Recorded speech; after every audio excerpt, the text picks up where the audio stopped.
At the chilling hour of 7:45 a.m. on July 3, 2016, a lone cyclist summoned the authorities, stumbling upon the lifeless forms of 20-year-old Brianna Foisey and 41-year-old Jason Netter Sr. Their bodies lay still along the desolate Ship Creek Trail in Anchorage, a haunting tableau under the indifferent morning sky. Signs of transient life surrounded them: a backpack, a discarded cell phone, whispering of their existence as homeless campers adrift in the shadows of society. Brianna, grappling with the shadow of fetal alcohol spectrum disorder, drifted in and out of the sheltered solace offered by Anchorage's fragile safety nets. Meanwhile, Jason carried with him a troubled past, marked by brushes with the law and the ominous dance of unresolved debts. No shell casings littered the scene, only fragments of bullets marking the vicious clarity of a Colt Python 357, a weapon cloaked in silence and dread. A witness haunted by the echo of distant gunshots between the witching hours of 3 a.m. and 5 a.m. was left to reckon with the yawning chasm of uncertainty. Weeks unfurled their melancholic tapestry, each day drawing Anchorage deeper into the abyss of fear. July 29, 2016 unfurled like a spectral veil, its threads weaving another tragic scene. A young soul named Travion Kendall Thompson, only 21, now etched in memory, ravaged by the same unforgiving instrument of death. Witnesses shivered in recollection, conjuring a phantom clad in camouflage, firing shots before vanishing into the murky depths of Anchorage's restless night. Surveillance lenses bore mute witness to the grim ballet of life and loss, capturing the phantom silhouette astride Travion's stolen bicycle. An eerie tableau of predation in motion. Then came the muted symphony of August 28, 2016, when the early hours were punctuated by the grim discovery of Bryant DeHusen's shattered form, his life snuffed out in a local park. Beside him lay the stillness of Kevin Turner, their fates entwined by the cold, impartial hand of the Colt Python 357. 5 souls, now bound in an unholy pact, their lives stolen amidst the shadows of Anchorage's waking nightmare. Yet, the detectives' pursuit stumbled in the labyrinth of sparse evidence, tethered only by the grim realization a serial specter stalked their midst.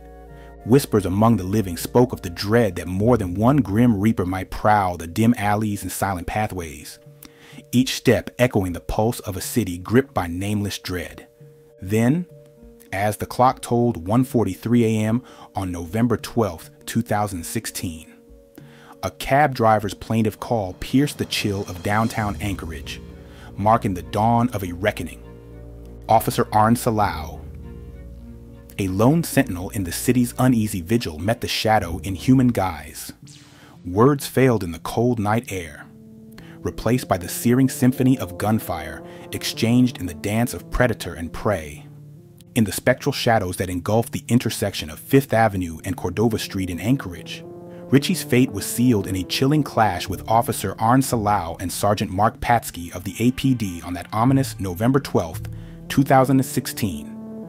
Officer Salau, lured by the whispers of unpaid taxicab fares that prowled the night like hungry ghosts, sought to intercept Ritchie's wandering form.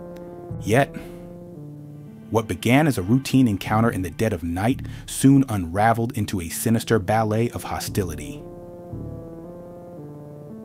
Salau's command to halt pierced the icy silence, only to be met with an unsettling defiance that seemed to emanate from the very essence of darkness itself. The air, thick with unseen malevolence, crackled as tension mounted. Shadows danced eerily, distorting the familiar into a realm of uncertainty and dread. In that fleeting moment, the boundaries between predator and prey blurred, and the intersection became a stage for a morbid performance of fate. Gunfire erupted like the tolling of a death knell, each shot a spectral echo reverberating through the desolate streets. The night, once indifferent, now bore witness to a confrontation that transcended mortal reckoning. Salau and Ritchie, locked in a fatal embrace, became unwitting players in a tragedy etched in shadows and spilled blood. Sergeant Patsky, a phantom in the periphery, materialized with the ethereal grace of an avenging spirit. His presence added a spectral weight to the unfolding drama, casting ominous shadows upon the already haunted tableau. As the fray unfolded, the veil between the realms of the living and the dead grew thin, allowing the specters of violence and mortality to intermingle. The intersection of Fifth Avenue and Cordova Street, once a mundane crossing, now bore witness to a macabre communion of souls, where the chilling embrace of destiny left an indelible mark upon the spectral landscape of the city. When the echoes of gunfire finally subsided, they left behind a lingering silence, pregnant with the whispers of the departed and the chill of inevitability. And amidst the spectral stillness, the tale of Ritchie's demise became another haunting legend, whispered in hushed tones among those who dared to tread the haunted streets of Anchorage. James Dale Ritchie, once a beacon of promise, now a spectral revenant, fell beneath the glare of police scrutiny, his final act a desperate testament to a life unraveled. The Colt Python 357 wielded in terror and silence, now whispered his culpability in the symphony of death that shadowed Anchorage's streets.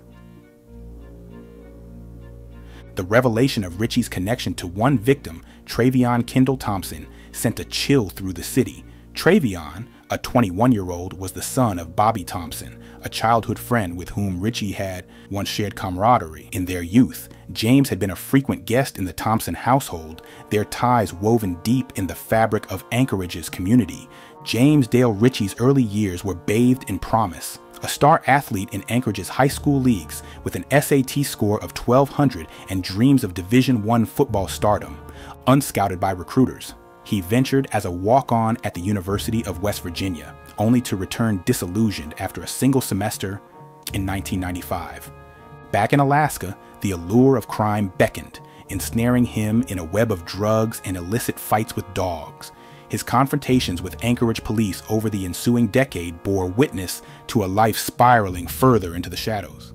A stint of 2 years behind bars punctuated his troubled journey.